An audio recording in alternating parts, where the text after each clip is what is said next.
الرحمن الرحیم۔ السلام علیکم ورحمۃ اللہ وبرکاتہ۔ قرآن و حدیث سے علاج اور وظائف اور اذکار۔ بچھو کے کاٹے کا علاج۔ نبی کریم صلی اللہ علیہ وسلم کو نماز کے دوران بچھو نے کاٹ لیا۔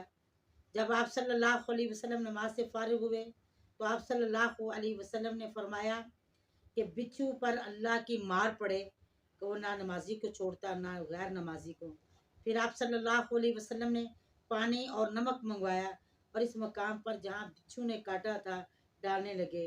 قل هو اللہ احد اللہ الصمد لم یلد ولم یولد ولم یکن له کفوا احد۔ قل اعوذ برب الفلق من شر ما خلق ومن شر غاسق اذا وقب ومن شر النفاثات في العقد ومن شر حاسد اذا حسد۔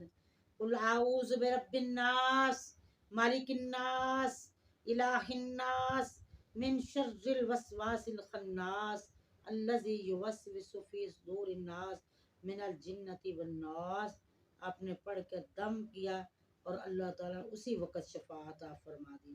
اللہ کے قرآن کے مطابق اپنی بیماریوں کا علاج کریں۔ دیکھیں کیسے اللہ تعالیٰ پر ایک قرآن پڑھنے سے اللہ اجر و ثواب عطا کرے گا، دوسرا تکلیف دور ہو جائے گی۔ یہ آپ اپنے آپ پر لازم قرار دے دیں۔ اللہ تعالیٰ ہم سب کو اس پر عمل کی توفیق عطا فرمائے۔ السلام علیکم ورحمۃ اللہ۔